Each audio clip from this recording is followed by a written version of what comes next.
The OnePlus 7T Pro is finally here, with some minor improvements over the OnePlus 7 Pro, and I do mean minor. This is Adam Conway with XDATV, unboxing the brand new OnePlus 7T Pro and getting some hands-on time with the OnePlus 7T Pro McLaren edition.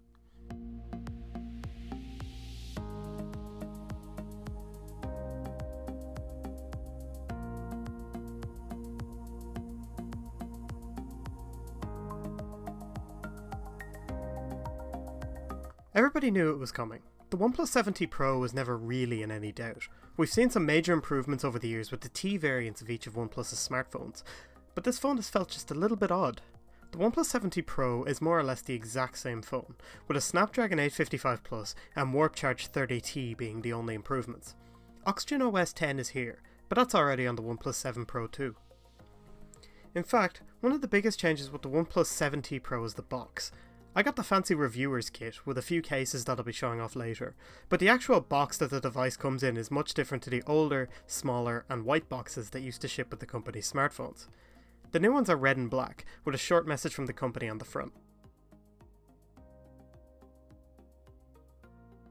Opening up the box, we find ourselves with a long and thin paper pouch that contains a small letter from the company, a contact card and some stickers. That's ignoring the phone itself, which lies directly underneath. Along with that, there's the typical never settle insignia at the bottom. We received the phone in haze blue, which is more or less the exact same glass colour as the regular OnePlus 7T that launched last month.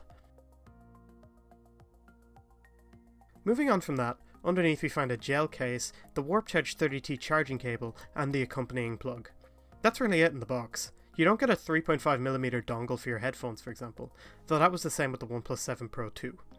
If you really want one, you can buy one as an accessory separately from OnePlus's own site.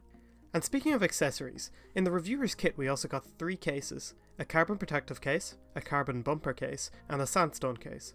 All 3 are available to purchase, again on OnePlus's site, and you can take a look and see which ones you like. If you're in the market for something a little bit more luxurious, you could also pick up the OnePlus 7T Pro McLaren edition, which features 12GB of RAM and a unique design. Even the box it comes in is different.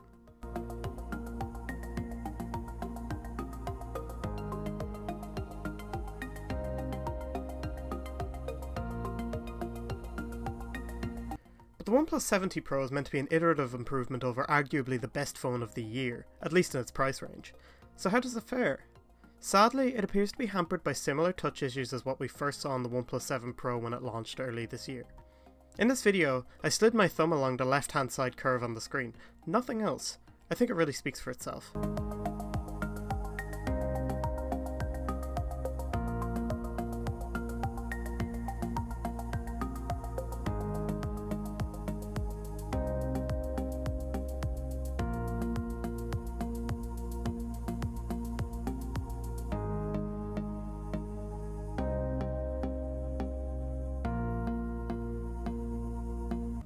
As for the next clip, just watch.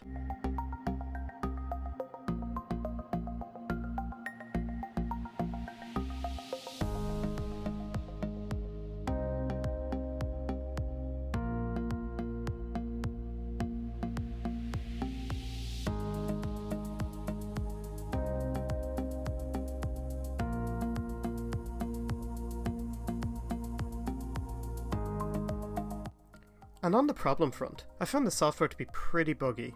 Before I get into anything, keep in mind that this is pre-production software that I hope will be approved upon in a future update. With that caveat out of the way, my device has been plagued with bad battery life and overheating problems, though recently it's leveled out and become tolerable. For example, I went on a train to Dublin the other day and the phone dropped from 100% to 74% in just half an hour. Battery life that's just not really acceptable at all. As I've mentioned though, it seems fine now, and I'm getting around 4 hours of screen on time. It's not great, but that kind of SOT is manageable, especially with Warp Charge 30T, which charges the phone even faster than Warp Charge 30. We'll have a comparison for you soon. It's not that much faster admittedly, but any improvement is welcome.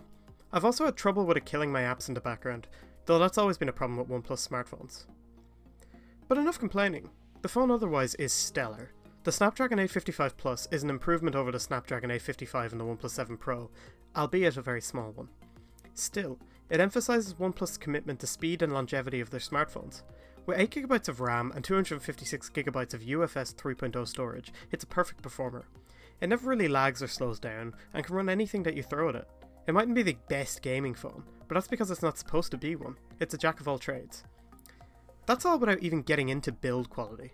The OnePlus 7T Pro is built to last, and it looks fantastic as well. I adore how it looks, and a full screen, no notch experience can't be understated. 90Hz is hard to display on video, but I have a small video which I took at 960fps and slowed down that demonstrates the difference. The device on the right is the 90Hz one, and you can tell because the image updates more frequently as opposed to the one on the left. So to recap, my first impressions of the OnePlus 7T Pro are mixed. It's literally the exact same phone as what was released earlier this year, with pretty much one small change, and that's the chipset which got a minor upgrade. Everything else remains more or less the same. Software problems made it unusable for me at first, but with time it may improve. Again, keep in mind that I'm using pre-production software. If you enjoyed the video, be sure to leave a like and subscribe to the channel. We'll have more OnePlus 7T Pro content coming to you over the next few days, so stay tuned. This has been Adam Conway with XDATV.